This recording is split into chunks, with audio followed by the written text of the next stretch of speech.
Ipinasuri ng GMA News sa isang eksperto ang kalidad ng mga protective gear na gagamitin ng mga health worker kontra Ebola. Hindi raw sapat ang mga ito at kailangan pang siguruhing effective para hindi mahawa ng sakit ang mga gagamit sa mga ito. Live mula sa Quezon City, may report si Lala Roque. Lala? Jessica, pero alam mo, hindi ba nakakontodo protective suit ang AFP? Ayon na sa AFP, ay sumunod daw sila sa protocol nung sila'y sumalubong sa mga peacekeepers mula sa Liberia. Sa panig ng Armed Forces of the Philippines o AFP, wala raw nalabag na protocol pagdating kahapon ng peacekeeping force mula Liberia. May suot daw na mask at gloves sa mga miyembro ng AFP na sumalubong sa kanila. It appears na hindi naman namin personnel yan. Ngunit yung sa hanay ng Philippine Air Force ay sinunod natin kung ano man yung bilin ng ating Department of Health at ng, of course, ng AFP Medical Center. Gate pa ng AFP, wala raw dahilan para i-quarantine ang mga tauhan nila dahil wala naman daw silang contact sa mga peacekeeper. At hindi rin naman daw lumabas ang mga peacekeeper sa field sa Liberia. Sakaling magkaroon nga ng Ebola patient sa bansa, isa ang San Lazaro Hospital sa 3 pagdadalhan sa kanila. Sinasanay na ngayon ng mga health workers sa kanila. Kabilang sa kanilang protective suit ay ang goggles, N95 face mask, coverall suit, gloves at shoe cover. Pero nang ipasuri ito ng GMA News sa isang eksperto. Kung titingnan natin kasi nga naman yung nasa WHO at CDC, ang ginagamit nilang pang-cover ng boots is mas mahaba. Opo, hindi parang garterized. Oo. Kasi, kailangan kasi, natatakpan kasi ito, o paano yan, kung nandyan, tapos nandito ang sapatos mo, tapos parang merong space dito. Paano kung mag-spill yung dugo o kaya yung vomitus ng pasyente? Parang hindi ito tama. Kasi dapat mahaba yung glove, yung second level ng glove hanggang dito. Para natatakpan mo yung sleeve nito. Itong sleeve na to, natatakpan mo ng isang glove pa hanggang dito. So, kailangan yan. Okay. So, yan ang glove, manipis.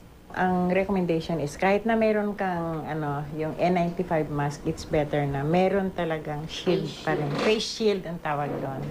Nakasaad sa panuntunan ng World Health Organization ang sinasabi ni Dr. Belmonte na face shield. Importante kasing maprotektahan ang mucous membrane na siya umanong karaniwang mode of transmission ng virus. At ang mucous membrane na pinaka-exposed nasa ilong, labi, talukap ng mata at tenga.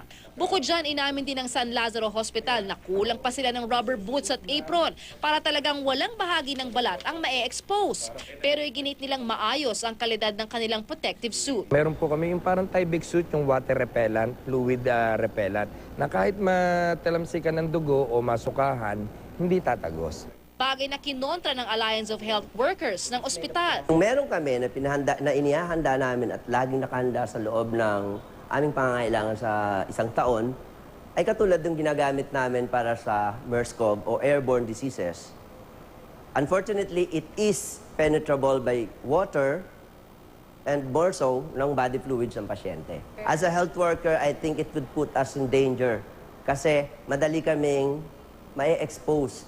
Dagdag pa ng mga health worker, iba raw ang isinapubliko ng DOH na protective suit sa mga pinapagamit sa kanila ngayon. Pag-amin ng DOH, magkaiba nga, pero pareho lang naman daw ang kalidad na hindi natatagasan ng likido. Yung PPEs po, hindi po namin basta-basta pinamimigay. Naka-preposition siya sa ilang hospital at ilang regional centers. Gagamitin lang siya kung kinakailangan. Kasi buwis po ang bumili nun, hindi po pwedeng basta-basta ipamigay. Iba daw yung susuotin sa laboratorio, tsaka iba yun sa nasa labas. Tama ba? Yes, yung health workers. Pero pareho po itong hindi na-penetrate. Jessica, kinausap din natin si DOH spokesperson Lyndon Lisoy tungkol dito sa mga protective suits. Sinabi talaga niya na meron dalawang klase ng suits ng DOH. Yung isa, yung talagang tumatagos yung likido, pero ito daw ay ginagamit lamang ng mga trainees dahil masyado daw mahal yung talagang protective suit na ipapagamit pag meron talagang Ebola virus victim. At ito daw yung mga pinapasuot ngayon o nandun ngayon sa Caballo Island. Jessica. Pero Lala, bago nito, may ilan na ring mga sakit na nakatatakot, no? Yung SARS, yung MERS-CoV, etc. Ano ang ginamit ng mga health worker noong may mga ganong sakit dito sa Pilipinas? Jessica, alam mo ito nakagulat. Yung itong sinasabi nilang suit na mas mura at pinapagamit sa mga trainees, ito daw yung mga dati na nilang ginagamit na suit, kagaya rin nagkaroon din ng MERS-CoV dito sa Pilipinas. Jessica. So, may basihan pala itong angal ng mga health worker kasi yan na yung pinagagamit sa kanila eh. Pero alam mo, Jessica, pinaliwanag sa atin ni Dr.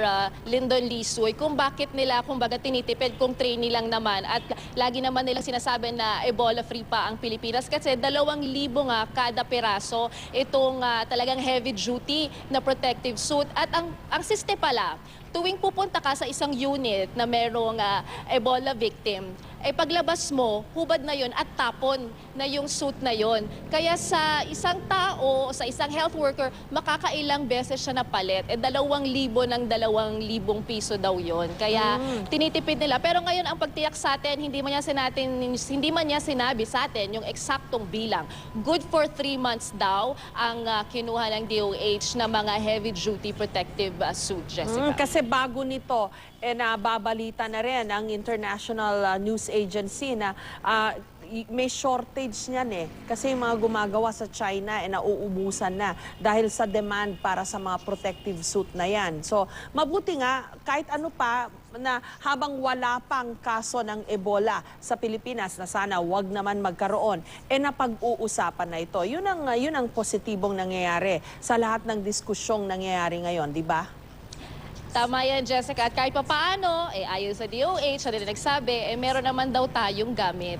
Handa na kung sakali man. Pero, wag naman nga sana tayong pasukin ng Ebola, Jessica. Maraming salamat sa'yo, Lala Rocky.